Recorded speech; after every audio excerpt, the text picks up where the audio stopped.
جلوه‌ای دریا تویی قصه و رویا تویی. ترانه مذکور افاده کننده مهر محبت بوده. آن را آوازخوانی محبوب شناخته نگاره خالووا به فرزندش بخشیده است. کلیپ نوار سرود را نگاره در خارج کشور ثبت کرده است که این اولین ترانه به شمار می رود که آن را بیرون از مملکت روی نوار آورده است. محض برای ثبت کردن همین کلیپ نوار به دبی رفته یا اینکه این فوق‌العاده شد؟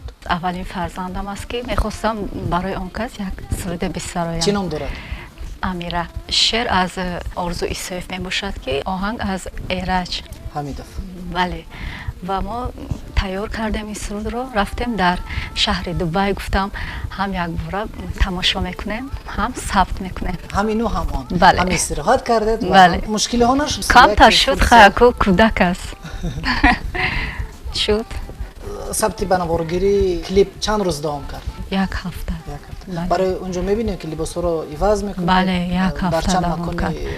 هم با کودک میدونه که قین است. ترانه بخشش داد به دخترتون و این رو ماز در دبی ثبت کرده.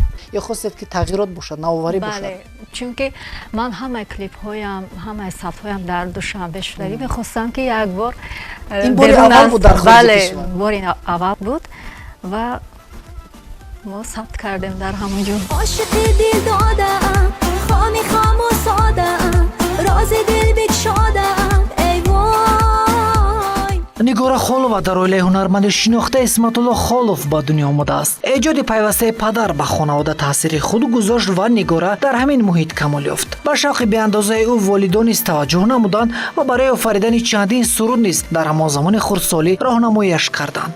ӯ тарона месароид, суруде ки дар он росои қалби кӯчаку дармандаш ниҳон буд. мехост сӯзиши дарди бедавои қалби худро тавассути суруд ба гӯши фалак расонаду худро аз ин ҳама ранҷориҳо берун кунад.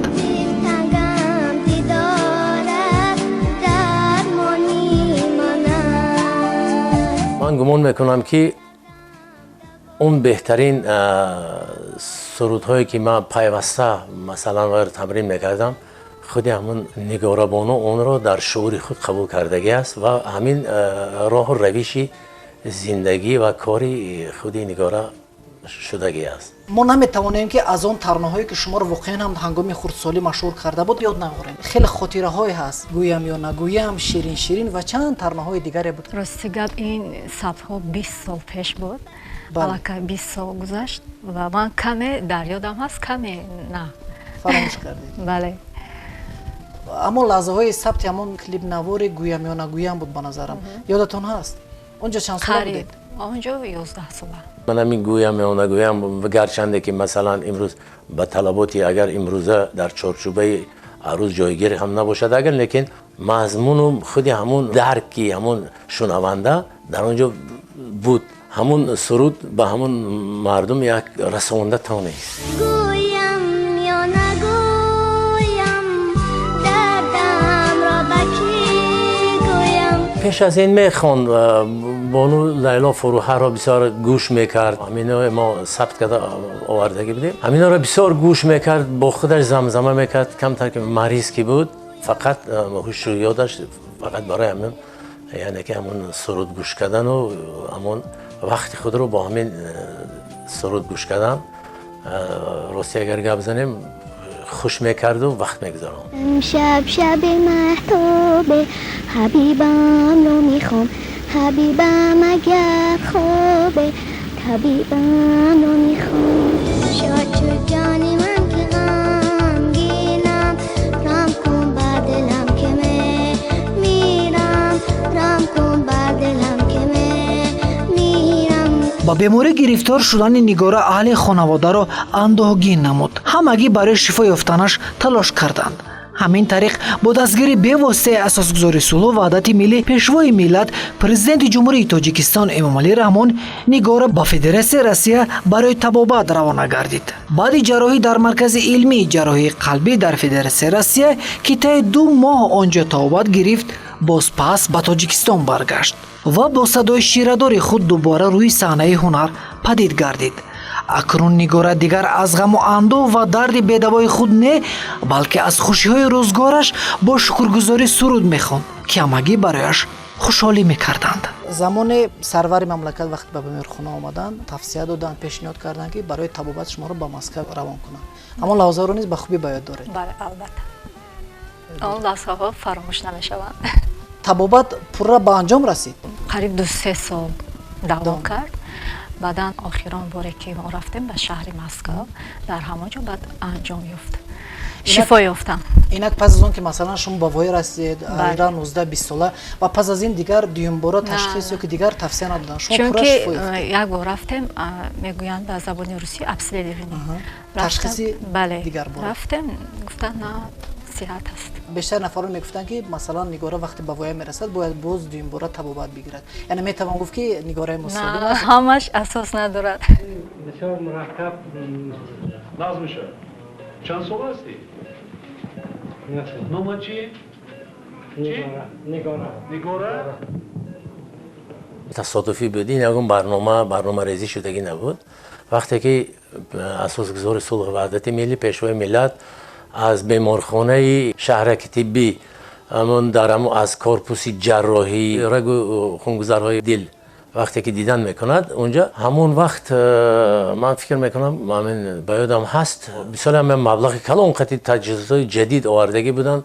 اولین شدم من در آسیا مرکزی اگر خطا نکنم بسیار هم یک تجهیزات نادر بود. دیدن میکنن من فکر میکنم که همونجا وقتی که میبیادم میپرسد بعد جناب علی تصمیم گرفتن و کمک کردن نگاربانو منه جراحی شدن در شهر مسکو. پورا از طرفی حکومت جمهوری تاجیکستان با سروری پیشوای معظم ملت گرفته شد و جراحی هم خیلی هم با مورد و خوب گذشت. خدا را شکر که امروز خدمتی خلق رو کرده ایستاده است.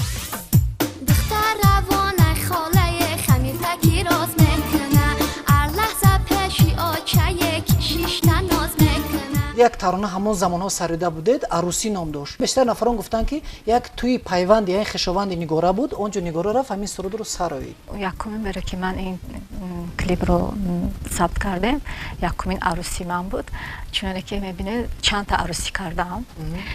یکمینش توی خشتبار بود که اونا راضی شدن که شما یعنی نوار اون رو نمایش دهید. بله. این سرود قدیمه تاجیکی است. من اون رو تمرین کردم و جا با جا گذاشتم و 3 ضرب گل تبوردن خاله از بیاض فولکلور تاجیک از استاد وحید اسرائیلی است. این بسیار هم با موفقیت به مردم رسانیده شد.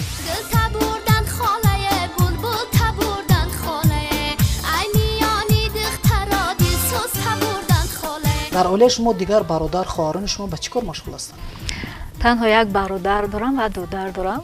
کار میکنه دودرم، سیاوش نام دارد.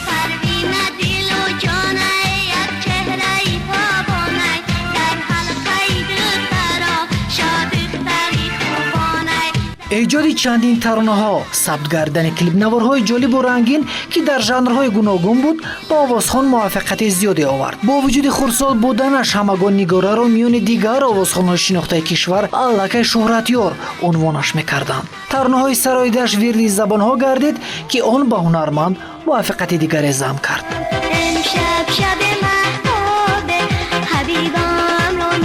موفقیتش همون است که با زبانی ازبکی ترکی آزاد می‌سراید. چون که محیطی خودی همون ناحیه ما همه مثلا تو زبانه هستن، مثلا ازبک ها هستن، تاجیک ها هستن. ترکی هم با ازبکی شباهت دارد و همینا رو آزاد می‌سراید. در هم کنسرت خیلی هم از تماشابینان از مثلا از گرد اطراف شهر دوشنبه من ازبک زبان ها بودن.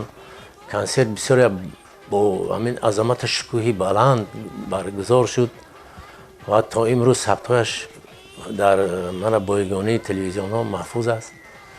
یعنی هست امروز در سایت های اجتماعی من گاگا میدارم میبینم.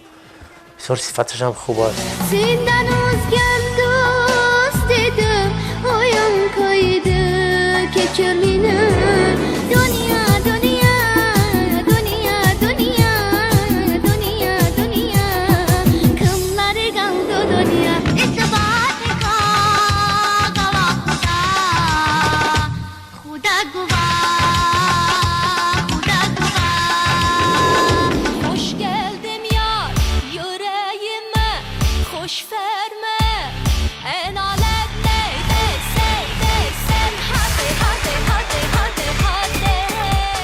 замони хурдсолӣ таронаҳо бо забони ҳиндӣ, ӯзбекӣ ва ҳатто дар барномаи консертии шумо буд бо забони туркӣ ва арабӣ. боз бо кадом забонҳо таронаҳо доред шумо? ҳиндуӣ месароидам.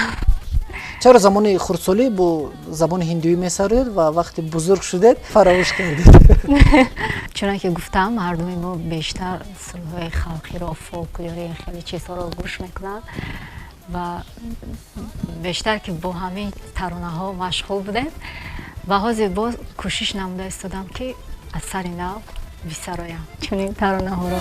دوستان از راهی دور شاد و غزل خوان آمدم بهر تبریک شما با جمله یاران آمدم بهر تبریک شما با جمله یاران آمدم آمدم یار آمدم محفل دوستان آمدم آمدم جان آمدم مست و خیرامان آمدم آمدم یار آمدم محفل دوستان آمدم آمدم جان آمدم مست و خیرامان آمدم. як таронаи попурии шумо аст, ҳам забони тоҷикӣ ва ҳам дар охир шумо мисли ширу шакар бо матни озарӣ низ омехта кардед. он оҳангаш озорбойҷонӣ ҳаст ва охири суруд чуна ки мебинед озорбойҷонӣ Озарӣ. бале ва хостем ки аввалашро тоҷикӣ бикунем баъдан озарбойҷонӣ охираш биравад чунки фикр кардем хубтар мешад. бале ду забонро ду халқиятро Бале. бо ҳам овардед. ин низ як таронаҳои рақсӣ хеле ҳам дилнишини шумо ба ҳисоб меравад. Sen sen sana gülüm sen sen sen sen sen sana gülüm güzel sana.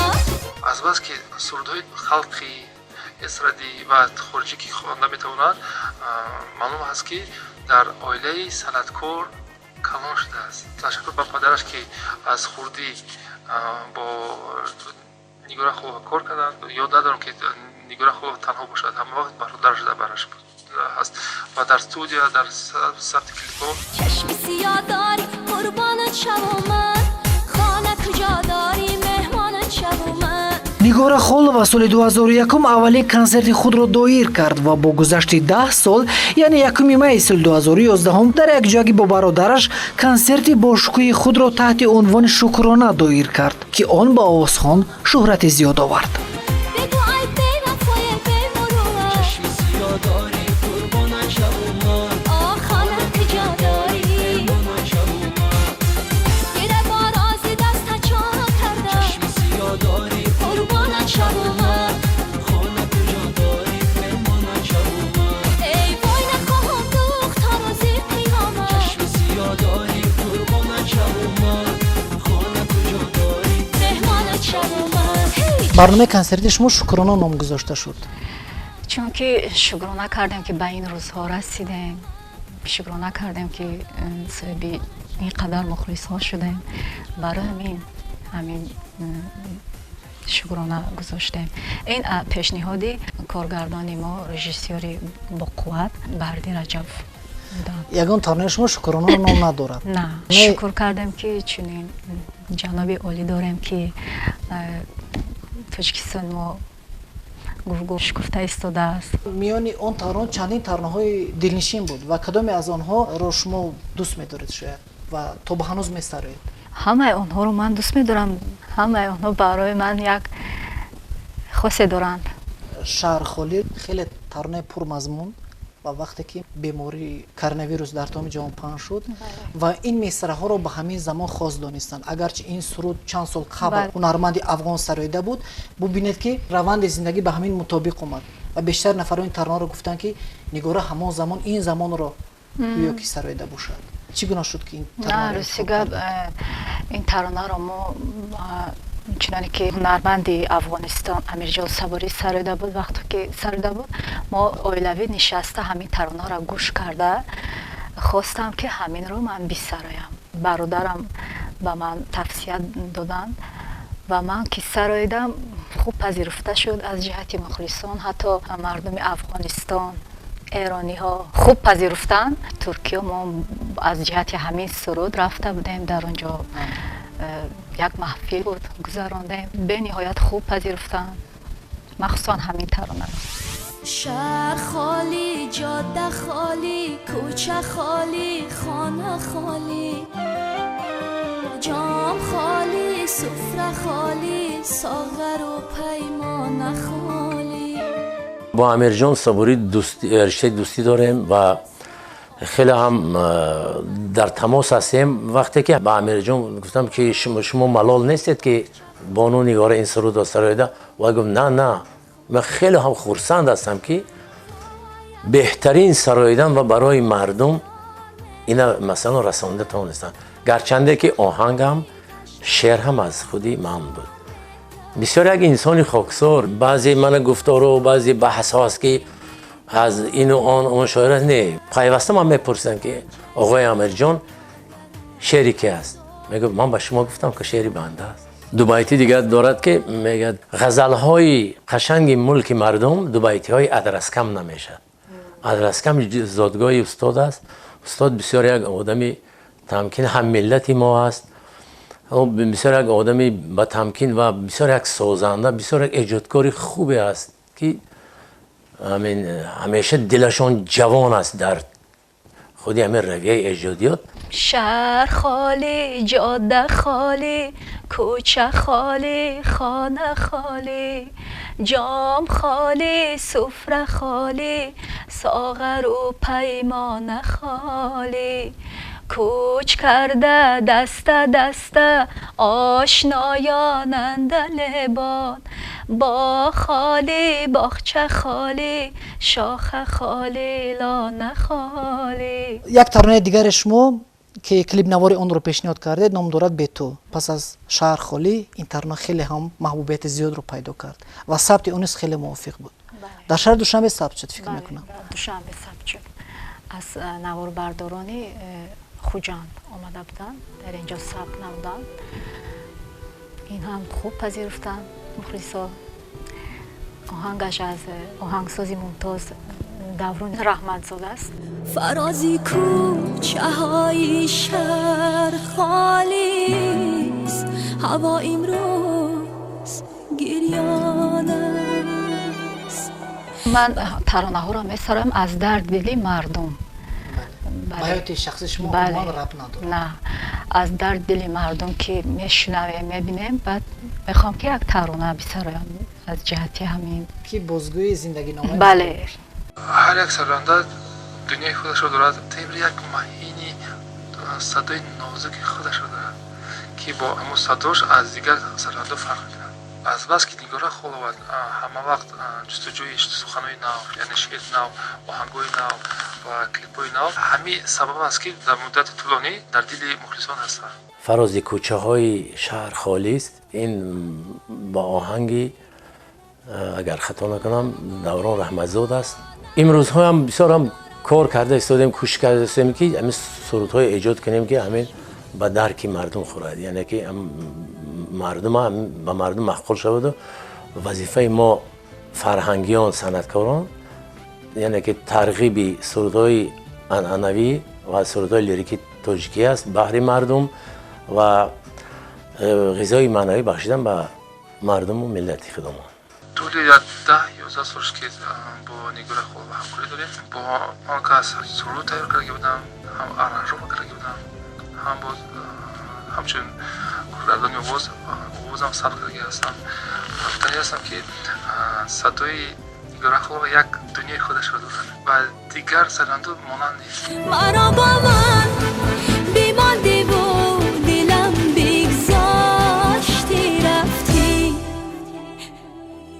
سرودهای سرایده آوازخوان یکی از دیگری با داشتن موضوعهای گوناگون فرق میکند. همگی زندگی مردم رو بازگویی نموده میتواند به قلبها راه یابد و دلها رو تسکین بخشد، چون خودی آوازخوان با چنین ترانه‌هایش میخواهد مهرها را افزون نماید. دلم تنهاست، دلم دلگیر از این قسمت، دلم پابند دست سرد ظلمت. نوار کوتاهی فکر میکنم 6 یا 7 دقیقه در شبکه‌های اجتماعی چرخ میزد. آن نوار از برگزاری توی شما بود. همگی تماشا میکردن و با هوس نگاه میکردن. خود شما راضی شدید که این نوار رو در شبکه‌های اجتماعی چرخ بزنید؟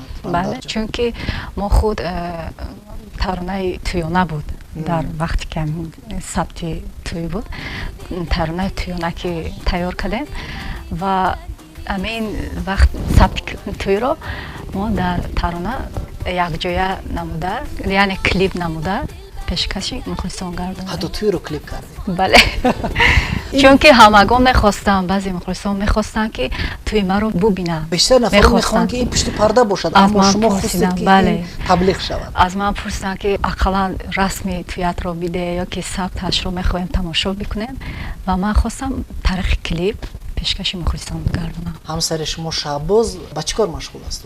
بایکاس در قسم حربی کار میکند. او راضی شدن که شما روی صحنه باز پس از ازدواج هنرنمایی کنید؟ بله، چون که پیش از ازدواج کردم من گفتم که من میبرم به صحنه بعد از توی و راضی شدم. شما رو همراهی نمیکنم در یکان سروش همراهی میکنند شما؟ بله، همیشه؟ چون که برادرم سروش خود صنعتکار است، از شوهرم نه. حالا نگارا چی روزگار داره؟ از پای زندگی امیربانو با بخچه کودکانه میرد و هر روز نگارا او رو با بخچه کودکانه میبرد. و شما هنگامی که با کوچه ها سیر میکنید میشناسن همگی؟ بله. ناراحت نمیکنن که بیا نگارا عکس برداری بکنیم؟ میکنن بعضا وقت. از این خوشحال میشد یا اینکه برعکس؟ بله البته خوشحال میشم چون که برای سراینده این خوشبختی است فکر میکنم. چرا دیگه سحرگاه ها بروی من گلی خورشید نمیخنده از پسی من کوه به کوه در بدن تا سحر آواره گشتی. یک ترانه دارد با نام پری پری. میخواستم بدونم که آهنگ و شعر از کی است؟ سرودی پری پری این آهنگ ارمیانی هست از سیلوا، شعرش از آرزو ایسایف میباشد. آنها نیز پری پری میخونن؟ بله پری پری میگوین. همین آهنگی همون کس به من پسند اومد خواستم بسرایم.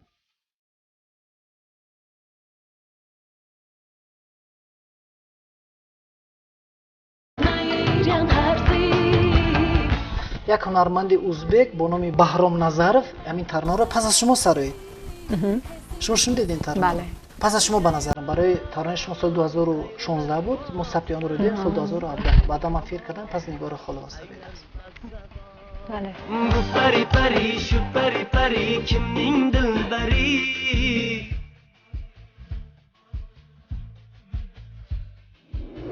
ای پری پری او پری پری زبایی محفیل دلم ببری با افسونگری من به تو قایی. ترانه های رقصی شما خیلی زیاد است و کدام از آنها وقتی که به محفل ها می روید بیشتر مردم تقاضا میکنند که ما همین ترانه رو بسرم؟ بیشتر همین سرودهای رقصی رو از ما خواهش می‌نمایند چون که میخواند که رقص بکنن، شادی بکنن. بیشتر رقصی ها رو از ما خواهش می‌نمایند و یکی از آنها چاله و دستپانه و مرجانی تا این گونه سرودها بیشتر خلقی، تنهای خلقی. دوست داره خبر کن وقتی رفتنای ای دوست داره خبر کن وقتی رفتنای. میدونیم که شما دارنده چندین جایزه ها هستید، در چندین آزمون تلویزیونی سرودی سال صاحب جایزه ها شدید. خوب میخواستم یاد بیاورید از این جایزه ها. بسیار آن وقتا برای من یک خاطرمان است.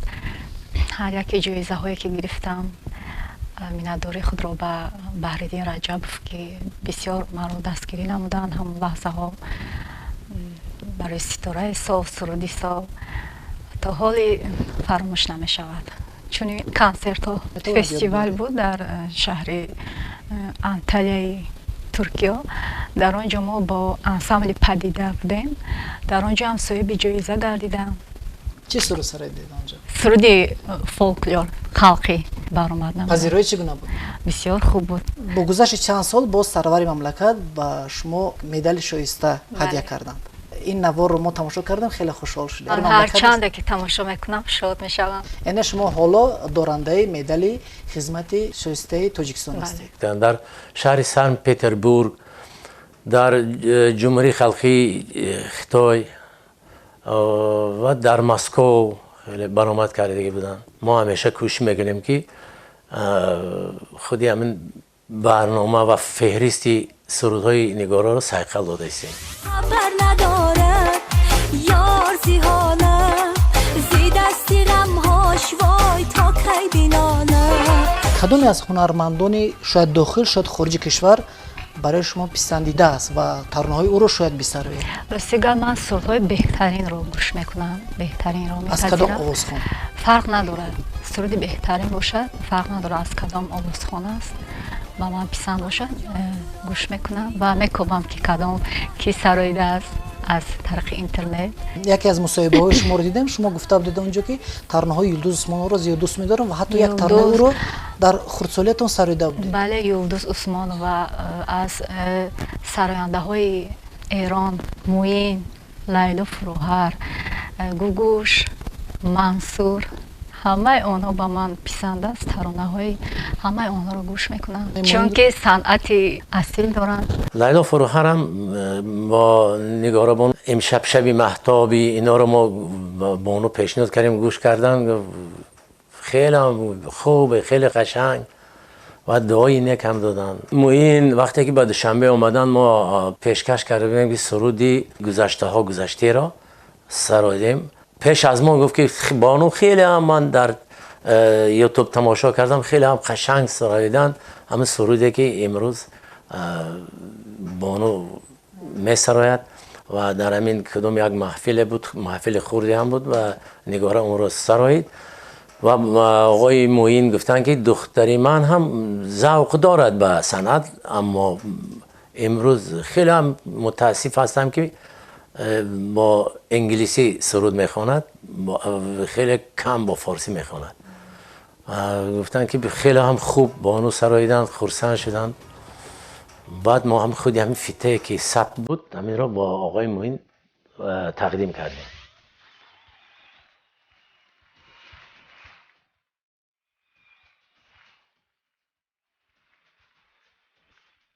برای ثبت کلیپ ترانه ملک درواز با درواز رفتید؟ بله، از طرف برادرم سروش جان پیشنهاد شد که با ناحیه درواز برویم ثبت کلیپ رو آماده بسازیم. فکر میکنم خوب پذیرفتم مخلصا. چند روز ثبت کلیپ دو روز نبود؟ و هم استراحت هم کردیم در آنجا. بسیار هم منظره های خوب است. امیرا نیز همراه شما بود؟ نه، اون کس خورد است. زار بزارت شوم یار یار گریه کنم در قدمات زار زار. ترانه های بدیهی که دوگانه شما رو دیدیم در هم بستگی با سروش خالو، ولی با دیگر هنرمندان شما باری هم سرود نسراییدید؟ سرایده بودم، کودک بودم. در خردسالی سراییده بودید؟ بله، حالا نه. پیشنهاد شود میسرد یا اینکه اگر خوش به دلم نداره؟ نزدیک باشد چرا نه؟ چرا شما در شبکه‌های اجتماعی فعال نیستید؟ اونقدر ذوق ندارم.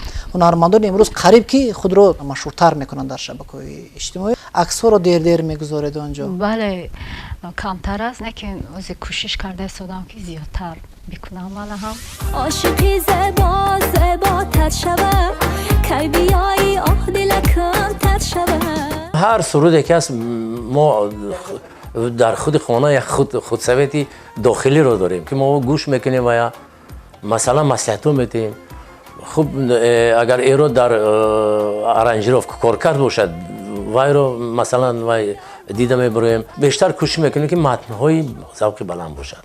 ما پیوسته همکاریمون بسیار هم زیچ است و با مورد است. فکر میکنم که این بعد هم ما در یک جایگی تمام سرودها رو تکمیل میدیم و کارکرد میکنیم، مصلحتی درست میدیم. چشم سیاهی تو ماهی چراغی براهی. در برابر آوازخوان با استعداد بودن خصلت خوبی انسانی در نگاره احساس می‌گردد. صمیمیت و مناسبت با آدابانش تربیت خوبی والدان را بازگویی می‌کند. نگاره با ایجاد ترانه‌های پرمضمون، آهنگ‌های مرغوب در آینده نیز مخلصانش را شاد کرده می‌خواهد جهان معنوی آنها را غنی گرداند. دنیای صنعت و هنر رنگین است و چنین رنگینی‌ها را توسط سرود می‌خواهد به مخلصانش تقدیم نماید. شبانه به آی تویانه هر دو نشینم عزیزم شانه به شانه. بسیار برنامه‌های خوب است.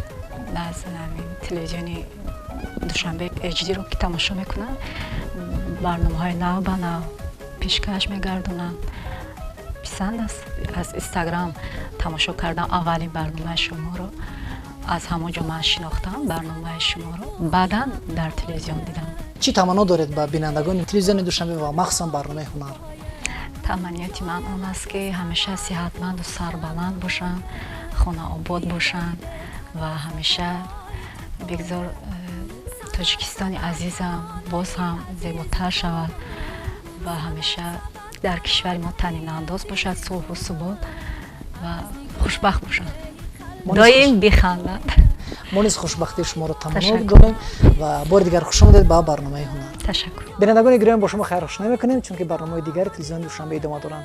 ما رو در همه گوشه و کنار عالم امکان تماشا کردن است. تاجیکستان تخت ما، تاجیکستان تاجی ما، بال ما پروازی ما، اوجی ما معراجی ما.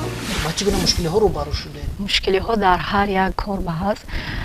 مشکلی ها بسیار بودن لیکن نمیخواهم گفتن مخفی است. مخفی بگذار پشت صحنه بله بماند. پشت صحنه بماند. و بعضا جزئیاتی هست که مثلا بیننده دانستن میخواد. شاید بعضا بلنگویک شاید همش خوب گذشته بود. همسر شما شهباز عروسی گپ نمیخواد که بسیار درباره اون کس گپ بزنه. اون کس نمیخواد. من یک نوار رو دیده بودم در شبکه‌های اجتماعی، حتی وقتی شما و سرود میخونه در میان شما او هم هست. بله بعدی همون تماشا کرد گفت که دیگه من نموده. سرزنشم کرد که بسیار نام مرا نگیرد. فقط نامش رو نمیگیرید، همسرتون میگید. حالا شماره فرزندتون یک تا است. بله حالا جهان هستم، امید دارم که باز صاحب باز فرزند بشم.